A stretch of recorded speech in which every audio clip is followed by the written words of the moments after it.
Akıyor maşallah. Ulan petrole bak be. Hasılat iyi Allah'a şükürler olsun. Moruk ne haber? İyidir moruk, senden ne haber?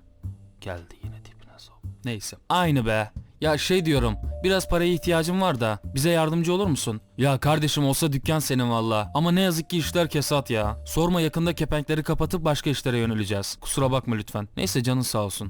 Merhaba. Oo reis, hoş geldin. Nasılsın, iyisin inşallah. Bir ihtiyacın varsa buyur. Ya paraya ihtiyacım var reis. Ben de dedim ki belki yardımcı olursun sen. Ayıp ettin ya. Kaç milyar dolar istiyorsun söyle de çek yazalım. İşte burası Suudi Amerika. Pardon, dilim sürçtü. Suudi Arabistan. Günümüzde pek çok insan Suudi Arabistan'ın Amerika Birleşik Devletleri ile olan ilişkilerini vurgulayarak Suudi Arabistan'ın Amerika'nın Orta Doğu'daki kuklası olduğunu söylemekte. Peki bu konu hakkında sizler ne düşünüyorsunuz? Sağ üstteki i anketine katılarak fikrinizi belirtebilirsiniz. Suudi Arabistan sözde şeriat yasalarını anayasa olarak kabul edildiği bir krallıktır. Fakat şeriatı yanlış ve çıkar için kullandıklarından dolayı ne yazık ki İslamiyet dünyada, özellikle de Batı tarafında ön yargıya maruz kalıyor. Tabi bu biraz da bilinçli bir algı operasyonu. Suudi Arabistan ve diğer İslam ülkelerinin sözde uyguladığı şeriatı göz önüne alarak ne yazık ki günümüzde şeriat kanunlarını adaletli bir şekilde uygulayacak siyasal ve demokratik bir sistem olmamakta. Dikkat ederseniz şeriat kanunlarıyla yönetilen ülkelerde şeriat bir baskı aracı olarak ön plana çıkıyor. Aslında uygun bir şekilde uygulanmıyor. Yani gençler, demem o ki günümüzde artık şeriat,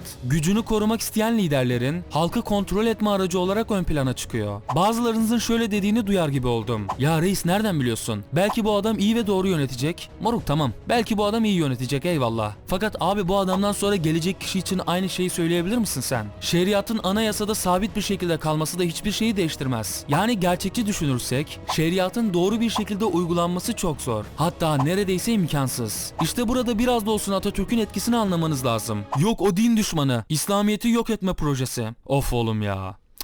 Her neyse, işimize bakalım. Suudi Arabistan'da yasama, yürütme ve yargı gücünü elinde tutan kral, Bakanlar Kurulu'nu kendi atar ve kararlarını veto etme hakkına sahiptir. Yönetimle ilgili önemli kararların aşağı yukarı tümü Suudi ailesi tarafından alınır. Siyasal parti ve yasama organı da bulunmamaktadır. Yabancı işçilerin sayısında son yıllarda büyük bir azalma olmakla birlikte ekonomi yabancı iş gücüne bağlı durumdadır. Bu konuyu baz alan pek çok kişi Suudilerin tembel bir toplum olduğunu söylemektedir. Diğer yandan ülkedeki petrolün büyük bölümünü çıkaran Aramco şirketinde Suudi ailesinin payı 1973'te %25 iken 1974'te %60'a, 1980'de de %100'e çıkmıştır. Yani anlayacağınız, petrolün neredeyse tamamı yönetimdeki heriflerin cebine giriyor. Yani daha doğrusu Amerika'nın cebine giriyor. Bunun en iyi örneği, merhaba din tüccarı Arabistan, merhaba ta ebesinin örekesinden milletin işine karışan Amerika. Ya moruk, elimde eski model silahlar var da pek işime yaramıyor. Belki senin işine yarar ha? Olur reis, hemen yapalım bir anlaşma. Bu yapacağımız anlaşma tarihimizdeki en büyük silah anlaşması olacak. Bu silah anlaşması Suudi Arabistan'a 110 milyar dolara mal oldu ve Amerika Birleşik Devletleri tarihindeki en karlı silah anlaşmasını yaptı. Diğer yandan Suudi Arabistan'daki yaşam şartları da günümüzde pek çok tartışmaya sebep oluyor. Yani demem o ki Suudi Arabistan'da Müslüman biri din değiştirirse bunun cezası ölümdür. Gençler, İslam dinini halka o kadar yanlış empoze etmişler ki 2002 yılında bir kız yurdunda yangın çıkınca erkek itfaiyecilerin duruma müdahale etmelerine izin verilmemiş ve böylece 15 kız yanarak hayatını kaybetmişti. Aynı zamanda kadınların kendi başlarına karar alarak çalışması yasaktır. Yani geçerli bir sebebi devlete sunarak izin almaları gerekiyor. Ehliyet almak ve trafikte araba sürmek gibi basit bir hak bile Suudi kadınlarına yakın zamanda verildi. Bu gibi konularla ilgili daha pek çok kısıtlama mevcut. Bu da kadın erkek eşitsizliğini ortaya çıkarıyor. Yani bu ülkede adına şeriat dedikleri kanunlar kraliyet ailesi tarafından bir baskı aracı olarak kullanılıyor. Buna karşı Türkiye kadınlara seçme ve seçilme hakkını dünyada pek çok ülkeden daha önce vermiştir.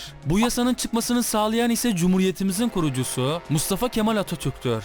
Boşuna dememiş rahmetli Muhsin Yazıcıoğlu. Arap kültürünü İslamiyet sanmakla Avrupa kültürünü medeniyet sanmak aynı hatadır. Bir sonraki videoda görüşmek üzere. Ben Deniz Yusuf Kayaalp. Sen İslam düşmanısın. Allah senin belanı versin. Siktir git buradan pezevenk. Moralimi bozdu pezevenk ya. Var öyle tipler çıkacak, ben biliyorum abi ya.